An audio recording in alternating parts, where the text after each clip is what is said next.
un todoterreno revolucionario que se convirtió en la punta de lanza de la ingeniería automotriz soviética. La Lada Niva mostró lo mejor que podían hacer los soviéticos en el mundo del todoterreno y sin tener nada que envidiarle a la ingeniería automotriz occidental o japonesa.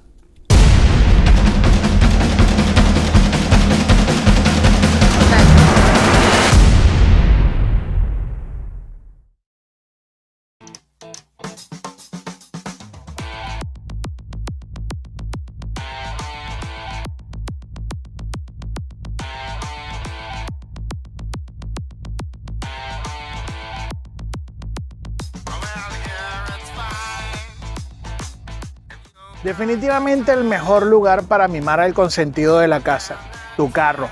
Mafra, Cosmetics for your car.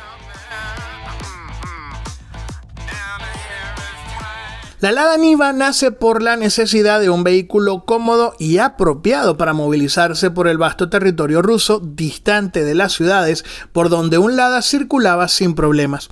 La vialidad fuera de las ciudades rusas era un caos, en el sentido de que no habían rutas pavimentadas sino de tierra y que cuando llegaba el invierno y el otoño se llenaban de lodo, reduciendo así casi en un 100% la movilidad de vehículos hacia esas regiones. Por otro lado, había otra realidad. La ideología del Partido Comunista y del gobierno soviético planteaba que tanto los empleados de las grandes fábricas como los campesinos eran la espina dorsal de la sociedad soviética y que por lo tanto debían recibir preferencia, un mandato que por lo menos existía en teoría.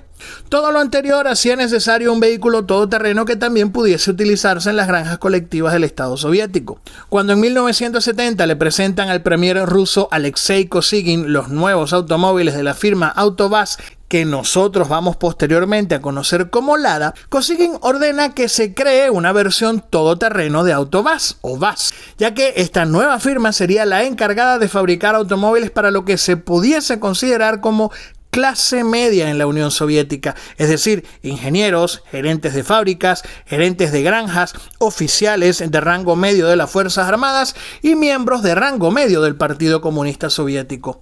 Curiosamente, cuando se hace la petición del vehículo, se especifica que debe ser un vehículo no militar.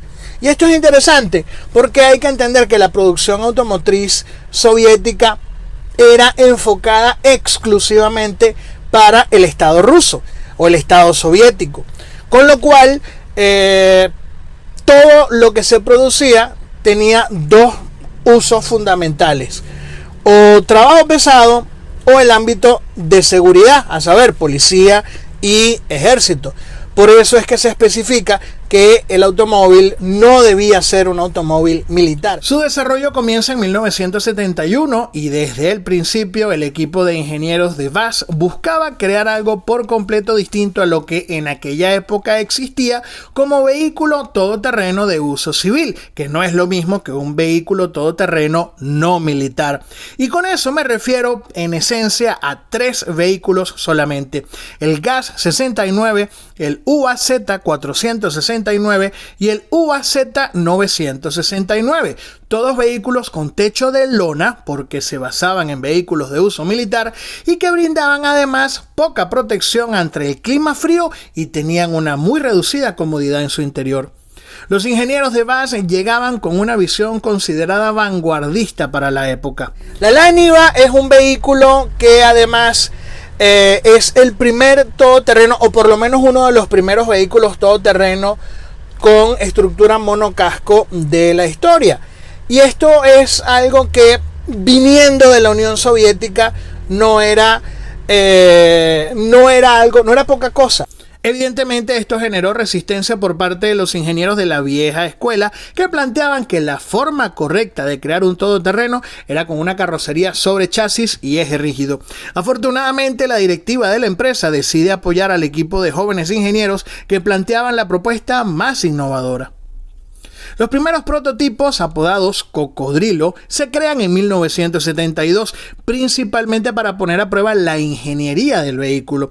De hecho, su apariencia se acercaba más a lo que planteaban los ingenieros de la vieja escuela, es decir, el aspecto de un vehículo todoterreno de tipo militar. Sin embargo, la carrocería era monocasco y tenía mecánica más moderna. Es más, estos cocodrilos tenían incluso la opción de poderse conducir solo con tracción delantera, solo con tracción trasera o con tracción constante en las 4 ruedas. Una opción que luego sería desechada por temas de costos en favor solamente de la opción 4x4 constante, haciendo además la Lada Niva el primer vehículo fabricado en la Unión Soviética con tracción 4x4 constante. Otra gran innovación de este vehículo fue el diseño de su carrocería, obra del diseñador Valery Syomoushkin, que toma como fuente de inspiración el Fiat 127, del cual va a tomar específicamente ciertas líneas y formas de la carrocería, además de la peculiar característica de montar el caucho de repuesto en el motor. En un inicio se planteaba que la Niva tuviese techo de lona para hacerla más ligera y más económica. Sin embargo, Syomoushkin, que había nacido y crecido en un pueblo de la región de Siberia, defendió la idea de una carrocería por completo cerrada, sabiendo cómo era la inclemencia del frío fuera de las ciudades rusas. Una de las cosas peculiares de su diseño era su notoria distancia del piso al suelo, con la intención de que los parachoques nunca tocaran el suelo. Además, por temas de reducción de costos, el automóvil debía integrar piezas y partes de otros automóviles VAZ para así simplificar su fabricación, razón por la cual se utilizan muchas piezas y partes del VAZ 2106, que era el automóvil más lujoso y potente que VAZ tenía en aquel momento. Los primeros 15 ejemplares de preproducción fueron creados en 1974 y fueron sometidos a costosas y rigurosas pruebas, rodándolos en el frío extremo de los montes Urales, en el extremo calor del desierto de Uzbekistán y en diversas carreteras pavimentadas y no pavimentadas. Allí su performance resultó, en resumen, brutal. Supera pendientes de cerca del 60%, vadea ríos de hasta 60 centímetros de altura y rueda por terreno con hasta 1 metro de altura de nieve. Curiosamente, en estas pruebas se utilizaron como comparativa un vehículo UAZ-69, un UAZ-969, una Range Rover y una Land Rover. Y para mantener el proyecto en secreto, varias de las Niva fueron presentadas como prototipos de una marca rumana llamada Formica. Una de las cosas que resaltaba también en este vehículo era la comodidad en su interior, que era notable, muy distante del escaso confort que ofrecían los vehículos rusos que antes mencionaba. Finalmente, el 31 de julio de 1975, el proyecto de la Lada Niva se aprueba para su producción. La Niva se presenta primero al Politburó del Partido Comunista Soviético en 1977 y su producción en 1976, Su producción comienza el 5 de abril de 1977 con el nombre VAZ 2121 y va a debutar en el Auto Show de París de 1978 como Lada Niva 1600. Allí atrajo tanto que de inmediato se ordenó su exportación.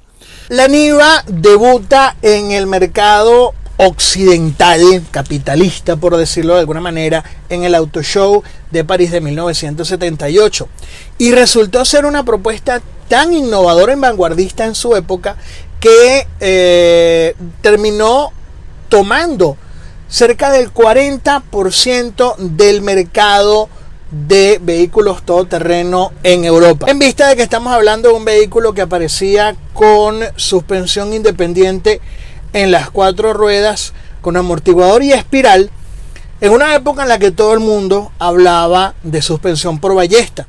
Hablando del nombre, les comento una curiosa anécdota relacionada con el nombre de esta camioneta. De hecho, rodaba por ahí el cuento, la anécdota, y todavía lo podemos ver en algunas fuentes, tanto impresas como digitales, que el nombre Niva nace por la abreviatura de los hijos de los 2 líderes del proyecto de esta camioneta, que eran Natalia, Irina, Vadim y Andrei. Y eso evidentemente que no es así. De hecho, realmente era un chiste interno en Autovaz y más allá. Vadim realmente se llamaba Alexei. El nombre Niva simplemente lo que significa es campo de trigo. Pero volviendo a nuestra historia, el plan inicial era hacer unas 25.000 unidades por año. La demanda, sin embargo, fue tan elevada que se aumentó a 50 y luego a 70.000 unidades por año. La Niva se equipaba con motores de 4 cilindros, en esencia de 1.6 litros, aunque con el tiempo evolucionaría a 1.7, 1.8 y hasta 1.9 litros, eso sí, esta última versión sería diésel. Todo con cajas manuales de 4 velocidades hasta 1993. A partir de 1994 se va a ofrecer con una caja manual de 5 velocidades y desde el día 1 con tracción total constante. Además, para la época era el primer todoterreno de su tipo con suspensión independiente en las 4 ruedas, con amortiguadores y espirales, poniéndose a la vanguardia en el mundo del todoterreno masivo, ya que, por ejemplo, la Range Rover tenía una suspensión de este tipo. Sin embargo, era una camioneta mucho más costosa y más exclusiva. Dentro de la Unión Soviética, la Niva no era una camioneta económica. Su precio era de 9.000 rublos, cuando el sueldo mensual de un obrero oscilaba entre los 100 y 150 rublos, mientras que el de un gerente de fábrica oscilaba entre los 300 y 500 rublos por mes.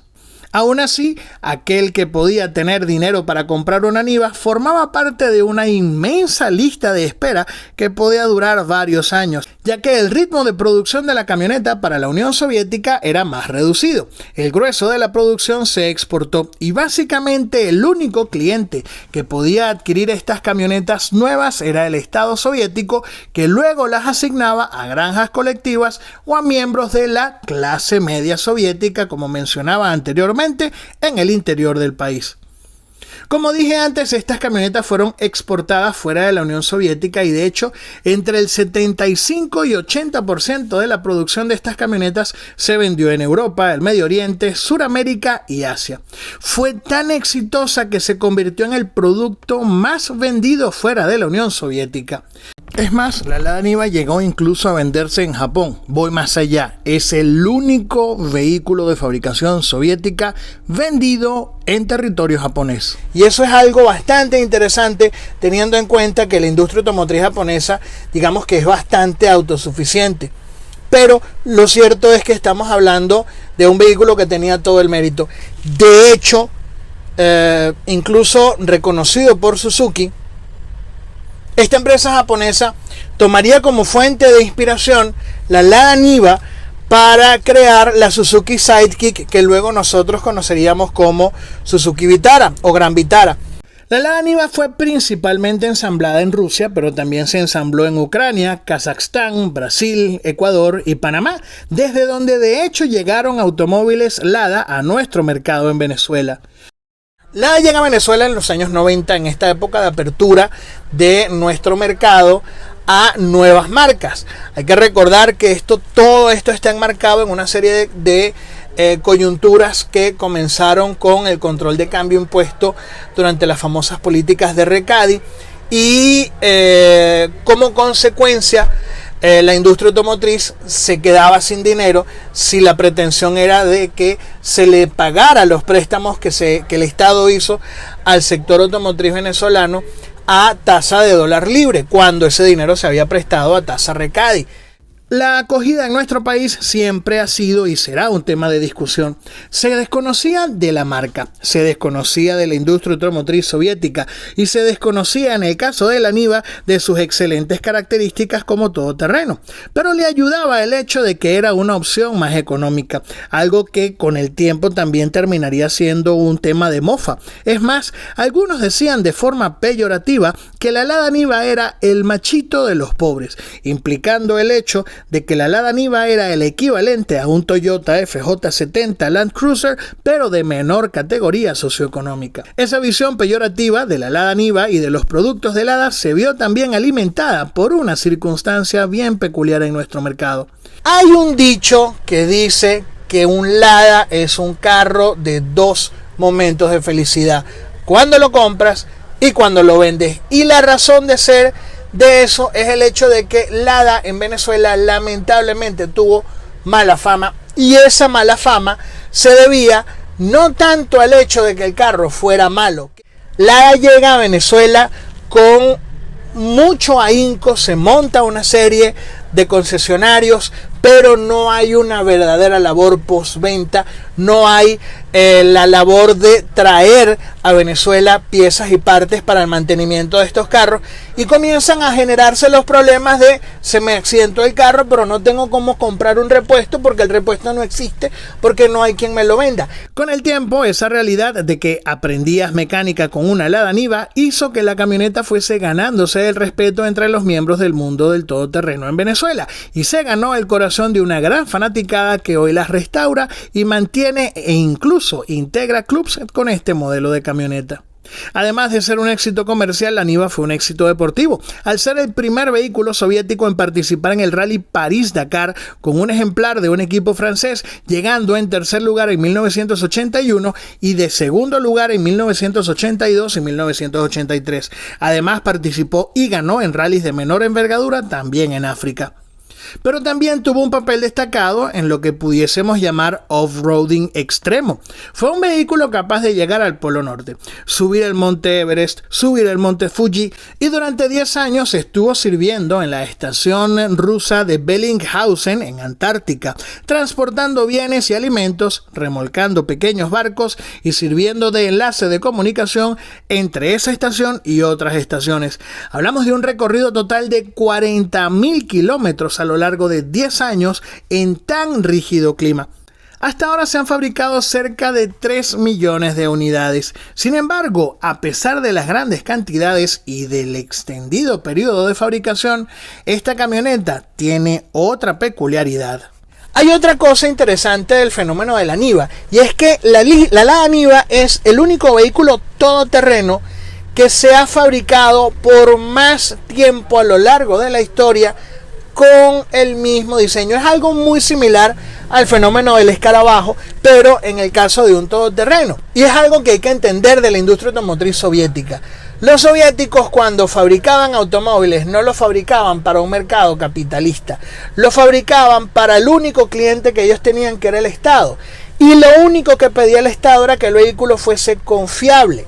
No se pedían rediseños, no se pedían elementos estéticos bonitos, no se pedía que el carro fuese atractivo, porque dentro de la visión del comunismo ese tipo de cosas podían exacerbar criterios o ideas como la aspiracionalidad, y en comunismo ser aspiracional es malo, con lo cual pues no se buscaba vender a la gente la idea de un automóvil. De hecho, en la Unión Soviética no todo el mundo podía tener un carro. Entonces, esas son las cosas que no se entienden mucho de la industria automotriz soviética o de la industria automotriz comunista. Que la evolución no es una evolución hecha para vender un producto o para convencer a alguien, sino que la evolución se da solo en función a lo estrictamente necesario.